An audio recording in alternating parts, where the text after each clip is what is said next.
अस्सलामुअलैकुम नाजरीन, हम बात करेंगे अक़वाम मुत्तहिदा खामोश तमाशाई इंसाफ का आलमी इदारा बरतानिया Waseem Khan Parwana chief editor the voice of UK दुनिया के नक्शे पर जब हम जुल्म व सितम, खूनरेज़ी और इंसानी अलमियों को देखते हैं तो सबसे पहले ये सवाल ज़हन में आता है, अक़वाम मुत्तहिदा कहाँ है? क्या ये इदारा सिर्फ ताकतवरों के मुफादात की हिफाजत के लिए बनाया गया था और वाकई मजलूम इंसानियत के हक में इंसाफ कायम करने के लिए? तारीख अक़वाम मुत्तहिदा के किरदार पर न सिर्फ उंगली उठाएगी बल्कि मुमकिन है कि आने वाली नस्लें इस इदारे का नाम सुनकर बेमानी और बेहिस फैसलों की याद में सर झुका लें। जिस इदारे का मकसद दुनिया में अमन कायम करना था, वो आज खून में डूबी दुनिया को सिर्फ तमाशाई बनकर देख रहा है। अक़वाम मुत्तहिदा के चार्टर के मुताबिक अगर किसी खित्ते में 50,000 से जायद बेगुनाह इंसान मारे जाएं, तो अमन फौज को वहां फौरी पहुंचकर खून खराबा रोकने की जिम्मेदारी निभानी चाहिए। मगर कश्मीर में 2 लाख से जायद जानें सल्ब की जा चुकी हैं।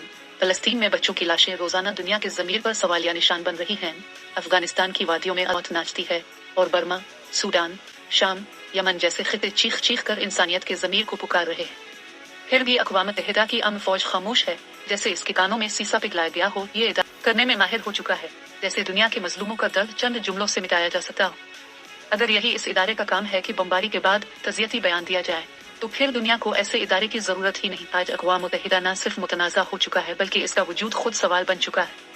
अगर उसका किरदार सिर्फ ताकतवर ममालिक के मुफादात की हिफाजत करना है, तो फिर ये मजलूमों के लिए उम्मीद नहीं बल्कि मायूसी की अलामत बन चुका है। एक नई सोच, एक नया रास्ता। आइए हम अक़वाम मुत्तहिदा जैसे इदारों पर अंधी उम्मीदें रखने के बजाय अक़वाम आलम के बाज़मीर अफराद से राब्ता करें, दुनिया के इंसानों से मोहब्बत करने वालों को तलाश करें। वो लोग जो अल्लाह की मखलूक से मोहब्बत करते हैं, जो गोली और बम की सियासत के बजाय इंसानियत, मोहब्बत और उख़ुव्वत की ज़बान बोलते हैं। दुनिया के हुक्मरान अपनी मईशत बचाने, वसाइल बढ़ाने और असलहा बेचने के चक्कर में इंसानियत का कलआम कर रहे हैं। पहले इंसानों को मारा जाता है, फिर मसनूई हमदर्दी के साथ मरहम पट्टी की जाती है और फिर यही मौत और तबाही मुनाफा में तब्दील होती है। अक़वाम मुत्तहिदा की असल हैसियत को अब दुनिया ने पहचान लिया है। मजलूमों के खून पर खामोश रहने वाला इदारा इंसानियत की नुमाइंदगी नहीं करता बल्कि मुफादात की गंदगी में डूबा हुआ एक ढांचा बन चुका है। अब वक्त आ गया है कि दुनिया के बाशऊर इंसान नए आलमी ज़मीर को जगाएं, जुल्म के खिलाफ मुत्तहिद हों और मोहब्बत, अमन, अदल और भाईचारे का परचम बुलंद करें ताकि इंसानियत जिंदा रहे और मजलूमों की फरियादें सुनी जाएं, न कि सिर्फ दफन की जाएं।